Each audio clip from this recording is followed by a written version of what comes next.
Fala galera ligada no Pautas e Táticas, agora sim viramos a chavinha definitivamente para falar exclusivamente sobre Copa do Mundo. Seleção brasileira estreia no próximo dia 24 e agora que a gente já tem a confirmação dos nomes que vão representar a nossa seleção, a gente pode falar com mais calma sobre as estratégias do Tite, as possibilidades de escalação, como ele deve começar, quais são as alternativas de jogo, o que eu faria no lugar dele com as peças que ele tem. É esse o tema do nosso vídeo de hoje. Se você já é inscrito, muito obrigado. Tá aqui pela primeira vez, seja muito bem-vindo. Tomara que você goste bastante do vídeo, ao ponto de querer se inscrever, divulgar para os amigos, fazer um elogio, né, dar um feedback, também uma sugestão de tema para os próximos vídeos aqui nos comentários. Esse mês vai ser muito especial, vamos falar muito sobre Copa do Mundo. A partir ali da segunda rodada, vamos começar com as análises rápidas sobre as seleções, para dar tempo da gente detectar os padrões de cada uma dentro da Copa e não o que elas fizeram antes. Enfim, a gente vai vir com um conteúdo muito especial sobre o Mundial dentro do mês de novembro e também, é claro, do mês de dezembro. Mas sem mais enrolação, vamos embora para o nosso vídeo de hoje. Então vamos lá, eu acredito que a seleção brasileira vai ter um plano A e um plano B. Esses aí que vocês estão vendo na tela, esses 11, no 4-2-3-1, é o que eu chamo de plano A, né? Com Alisson no gol, acho que ninguém tem muita dúvida que ele vai ser o goleiro titular, Danilo na lateral direita, Thiago Silva e Marquinhos na zaga, Alex Sandro na lateral esquerda. Pode ser o Alex Telles também, mas eu acredito que o Alex Sandro seja o titular na cabeça do Tite. Até por essa numeração de 1 a 11, que a CBF divulgou depois da lista oficial, acho que ela já indica que esses 11 aqui serão os titulares, pelo menos da estreia, beleza? Fred e Casemiro como a dupla de volante. Importante observar o Fred pelo lado direito, não mais pelo esquerdo, como ele já fez a função um dia.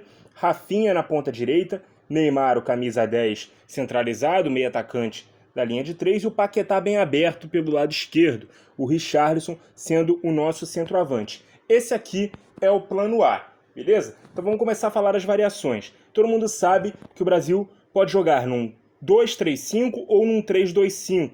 Vamos começar falando então sobre essa linha de 5. Quem são esses 5? Os pontas que jogam muito abertos, inclusive o Paquetá, ele não faz um movimento para dentro, ele fica colado à linha lateral. O Richarlison, obviamente, é o homem mais adiantado, é o atacante centralizado. O Neymar joga um pouco mais pela esquerda, no meio espaço, e o Fred na direita. Vale lembrar que o Fred, apesar de ter se transformado num volante, que marca muito, às vezes até pode ser aproveitado como primeiro homem de meio campo, não na seleção, ele já foi meia.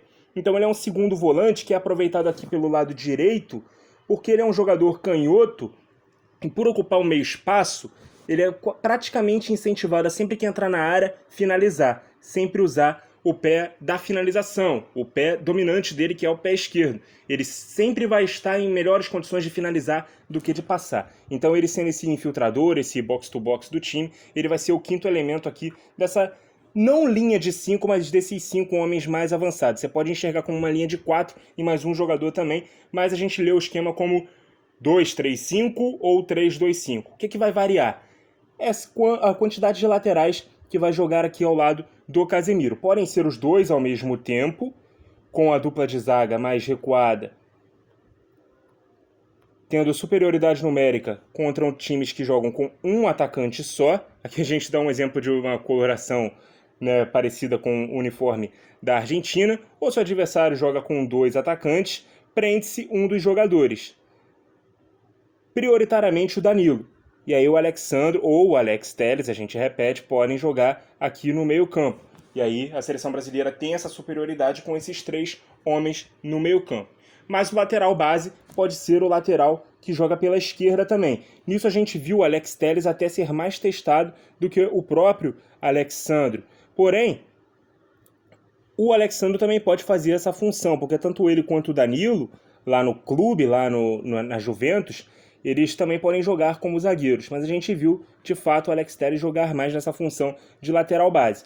Assim como vimos o Danilo ser testado como esse lateral que apoia por dentro, mas vimos muito mais o Daniel Alves fazer essa função. E até por isso eu acredito que o Tite confiou no Daniel Alves, apesar de ter gerado muita polêmica a convocação dele.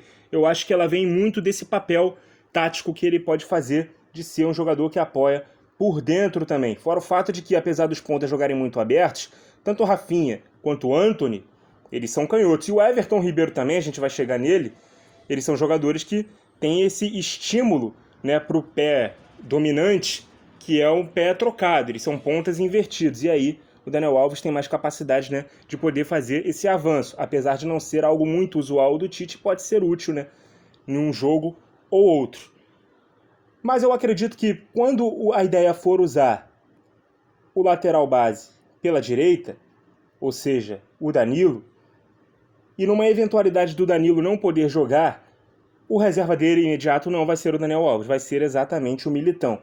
E aí muita gente se perguntou, né? Ah, mas ele testou o Militão ali, levou o Daniel Alves, ele poderia ter levado um zagueiro a mais, ter tido o próprio Militão ou até mesmo o Fabinho, né, como reservas, com alternativas ao Danilo. Mas ele agora tem o advento de um jogador com maior capacidade de organização, maior capacidade de construção, que é o Daniel Alves no grupo. E sem perder o Militão ou o próprio Fabinho como alternativas caso o lateral base seja realmente o que joga pela direita e na impossibilidade de contar com o Danilo no time titular, beleza? Vamos devolver o Alexandre aqui ao time titular, porque agora a gente vai falar do plano B do Tite. O que seria esse plano B? São duas trocas no time titular, que na verdade é uma troca só de nomes. Sairia o Fred do time, o Paquetá viria jogar nesta posição do Fred, e o Vinícius Júnior era quem entraria no time titular. Essa seria uma alternativa um pouco mais ofensiva.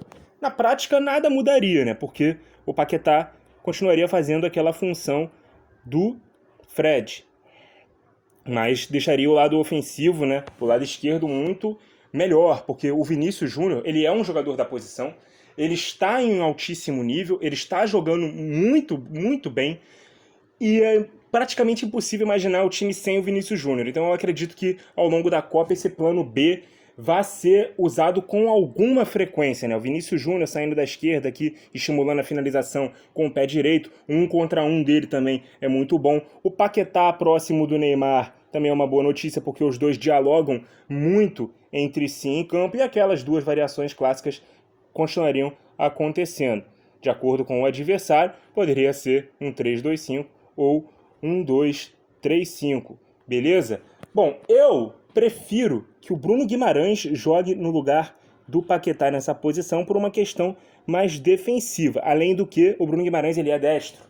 Então, ele também teria o advento de poder levar a jogada para a linha de fundo e fazer essa troca com o Rafinha. Outra questão, a gente falou que ia falar aqui do Everton Ribeiro.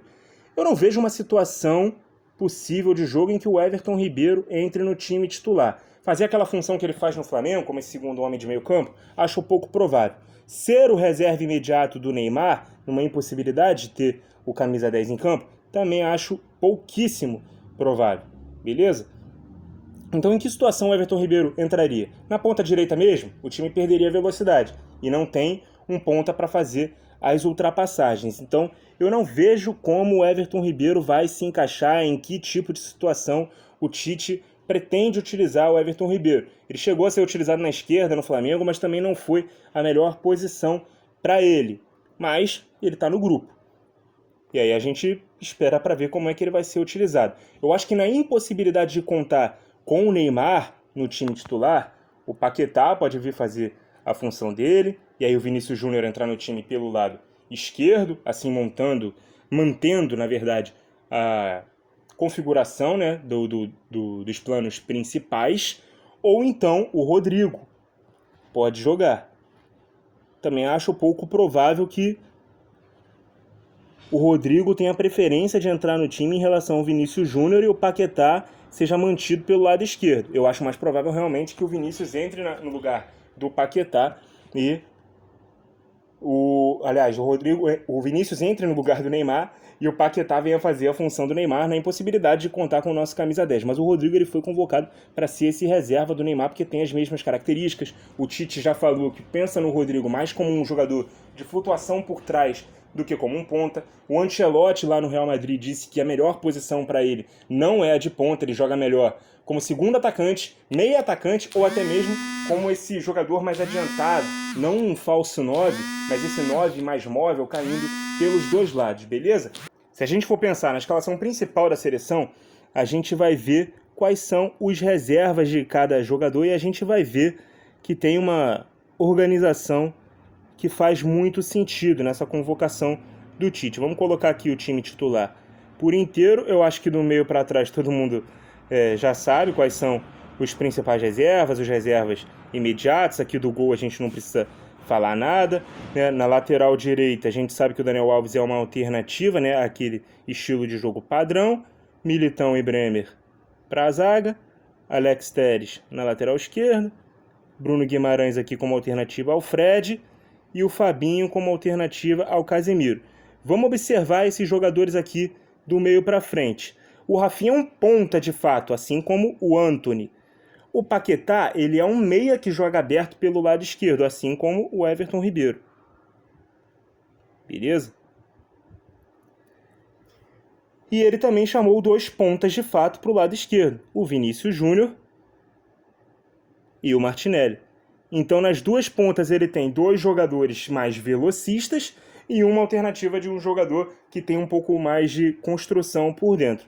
Então o Rodrigo fica sendo esse reserva imediato do Neymar, o Gabriel Jesus, um jogador para manter as características do Richarlison, um jogador de mais arrancada, que pode cair para os 2 lados, que é um pouco mais independente, e o Pedro como essa alternativa de mudança de jogo. Então, assim, é uma lista versátil, sim, porque a gente tem várias possibilidades de utilizar o elenco. A gente não fica preso a uma ideia de jogo só, a gente tem versatilidade, a gente tem jogadores que podem fazer mais de uma função e jogadores dentro da mesma posição com características diferentes. Acho que o Tite monta esse grupo principalmente para poder ter mais armas de utilização, principalmente nessas opções do meio para frente, beleza?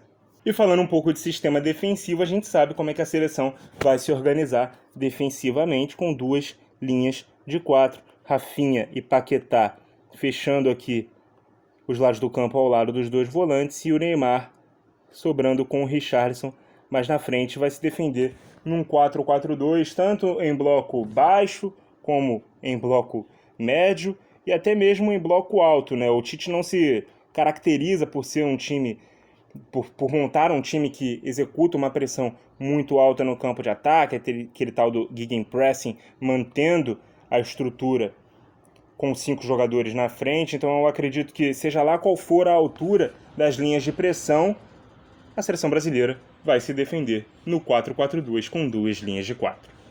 E é isso, galera. Essas são as alternativas do Tite aí para a nossa seleção brasileira. Você gosta da escalação inicial do Tite, na provável? Ele tem um plano A, tem um plano B. Qual seria o seu 11 ideal? Deixa aqui nos comentários, vamos debater e vamos esperar para ver, né, como é que vai entrar em campo a nossa seleção. Esperamos que não tenha nenhuma lesão grave ao longo da competição, que todas as trocas que ele fizer sejam apenas por questões táticas, questões técnicas, estratégicas para cada partida.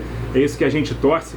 Vamos rumo ao Hexa, tomara que o Brasil consiga mais esse título, costurar a 6ª estrela no nosso peito. Estou muito animado, muito empolgado para a Copa do Mundo. Vai ter pós-jogo da seleção brasileira, obviamente depois de cada partida, né, da nossa seleção, e também jogos mais chamativos, mais importantes, a gente também vai procurar fazer pós-jogo, assim como vamos fazer sobre todas as partidas do mata-mata também, beleza? Muito obrigado a você que acompanhou o vídeo até aqui. Continue ligado no Pautas e Táticas e até a próxima!